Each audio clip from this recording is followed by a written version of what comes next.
Maraming ano to proseso to mahaba to maraming taong gumagawa.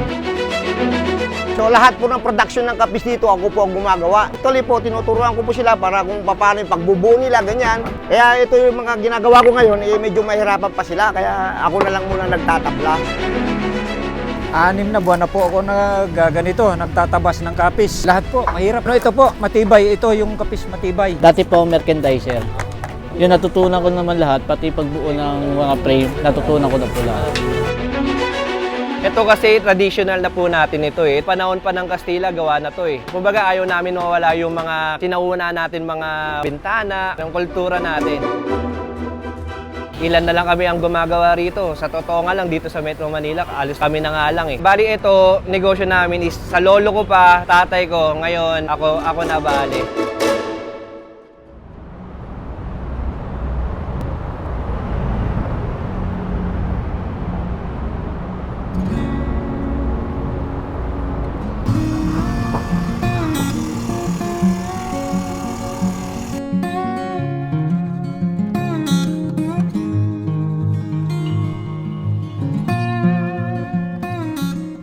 Isa sa mga talagang ginagawa namin dito, yung mga bintanang kapis, pintuan kapis. Ito kasi traditional na po natin ito Ito, panahon pa ng Kastila, gawa na to Kumbaga ayaw namin mawala yung mga sinauna natin, mga bintana, mga ganong kultura natin. Ang gawa namin ngayon, puro siya made to order.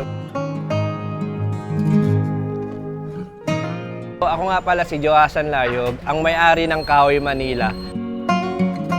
Yung pinto, gumagawa rin naman kami pero napakarami na naming kalaban doon Focus kami ngayon dito. Dito, medyo kukunti na lang kami sa Metro Manila. Alos ilan na lang kami ang gumagawa rito. Sa totoo nga lang, dito sa Metro Manila, alos kami na nga lang Ang manggagawa ko, totally, isa lang ang marunong. Ang marami ko, helper. Kasi lahat naman yan, tinuturuan ko. Kasi totoo yan, paggawa niyan, wala nang ano niyan wala nang nagmana niyan Ang gagawin mo ngayon, tuturuan mo sila para meron ka mapanday na bagong manggagawa.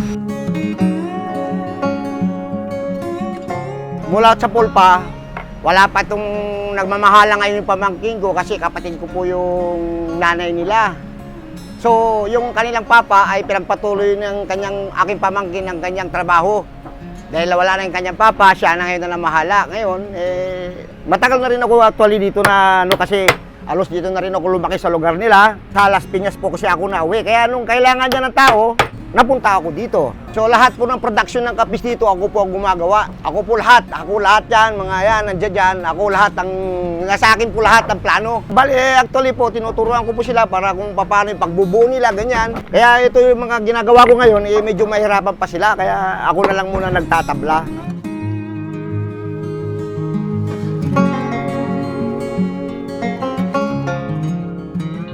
Anim na buwan na po ako nagganito, nagtatabas ng kapis. Lahat po, mahirap to yung kapis matibay.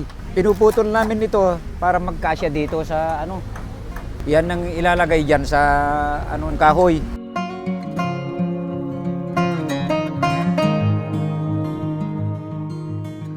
Bali, ang una, ang proseso niya, yung manggagaling sa sambataan. Yung shell niya, ganito pa yan, ganito pa siya kadumi. Yan, ganyan pa siya. Puro pa siya putik. Ito kasi ang pagkuha nito yung kapakapa sa ilalim ng putik. Tapos ngayon, nadagat sisid to, hindi to yung binibingwit, sinisisid talaga to. Tapos yan, magsisimula ulit siya sa paglilinis. Ayan yung paglilinis niya, ayan siya. Pag malinis na, compare mo ngayon sa madumi sa malinis. Ayan. Ngayon naman, kasi yung kapis, yung mga bintahan natin, square-square yun. Ngayon, tatabasin mo naman siya ng square ngayon. Andito naman na yun. Yung mula sa galing sa linisan, papupunta ngayon sa tabasan. Yan. Pagkatapos yan tabasin, dito naman siya para siyang puzzle. I-shoot mo siya isa-isa. Dito na yung pinaka mabigat na trabaho kasi kailangan yung kamay mo magaang talaga dyan Saka yung presensya mo, medyo dapat hindi, yung pasensya mo hindi bara-bara kasi pag pukpok ka ng pukpok dyan, nadudurog talaga yan.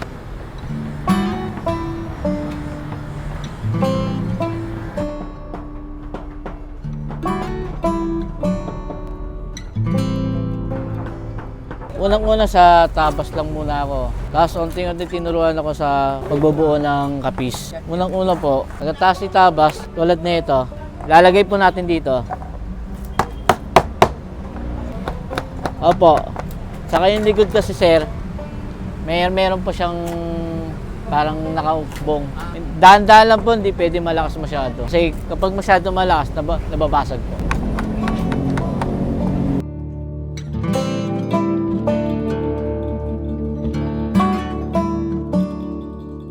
Bali, ito naman, ano naman tayo yung kikinisin mo na siya, liliyain mo na siya. Yung mga binubuo sa labas, sa sander rin naman na siya ngayon para kuminis siya, para lumabas na ganyan. Para pag diniliver to, ang gagawin na lang ng pintor, liya na lang ng finishing mismo, yung pinong liya, sa kanya babarnisan. Pinaka-technique kasi talaga sa mga finishing yung liya. Kahit anong ganda ng barnis mo, yung mga gamit mo, kundi hindi mo niliya ng maayos, baliwala din. 6 na taon na ako nagtatrabaho dito. Galing kami ng bago silang ako para kasi makinis po, gumanda yung kapis natin. Ito po ibubuin ng ibang tao ng karpintero po. Tapos po, sa liliyain po ulit para mawala yung gaspang. Maraming proseso to mahaba to maraming taong gumagawa.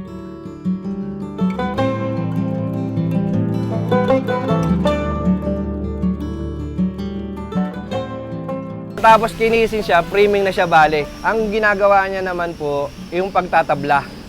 Meron kasi ibang design ng kapis, merong purong kapis at meron yung tabla. Ito yung tinutukoy kong tabla. Sa ngayon kasi wala tayong mabibiling malalapad na tabla, kaya nagdidikit na tayo. Saka bawal na kasi yung malalaki. Bali, ang dumarating dito, puro maliliit na lang siya, tapos pagdidikit-dikitin na namin. Ayan yung pagdidikit niya. Yan.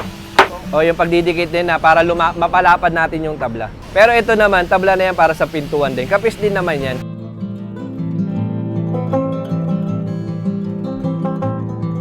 Nagsimula sa ganito, hanggang sa malagyan siya ng kanal, matabas ng isa-isa pa ganyan. Ito po yun. Dito po galing ang production yan. Ito yung pinaka-paritas niya. Yan. So pag nangalalang ko na lahat yan, tatabasin ng 3 piraso ito. Magtatatlo po ito. Kasi ito yan, kailangan iisang nagiging sukat ito lahat. Hindi mo makukuha yung tamang sukat ng iyong gagawin. Ito yung sukat. Kailangan, makikita mo, guhit sa guhit, 0-0. 0-0 po yan. Ibig sabihin nun, isa lang ang magiging sukat niyan. Actually, tagaliha lang ako dati dito. Ngayon, ako na po ang nagmamaniobra. Dahil wala na po yung aking mga kasamang mga sinauna, ako na lang po naiwan. So, kahit papano, napag-aralan natin ng konti. Ako na lang po nagpapatuloy. Nagtutulungan kami ng aking pamangkin.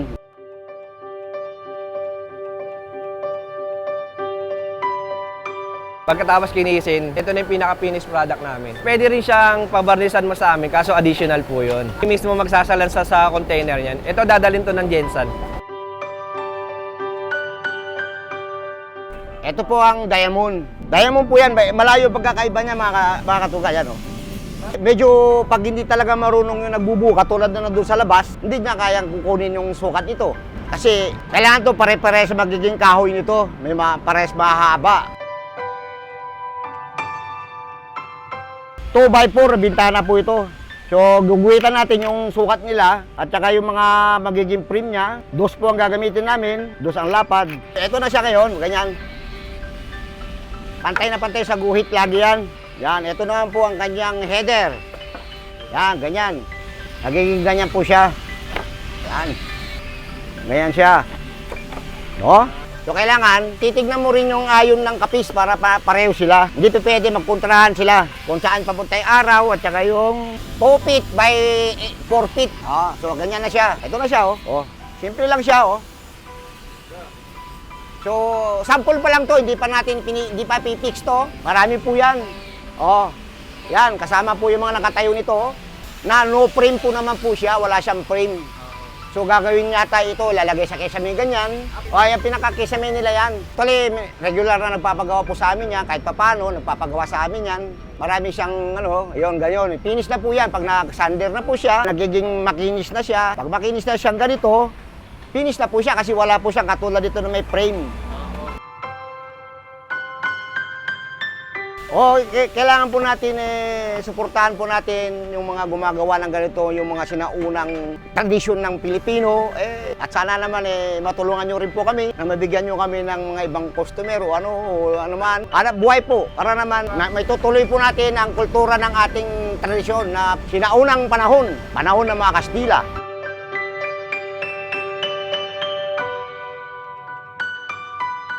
O sa mga nanonood, kung gusto nyo po magpagawa ng mga sinaunang bintana, kapis, window, kapis door, kapis divider, pumunta lang po kayo dito sa may Rizal Avenue, Arpapa Station, Tondo, Manila o Kahoy, Manila. Kaya kung mag-comment kayo sa aming mga page, kay aking pamangkin, ay Bernal Layog, o kaya kay Katuga.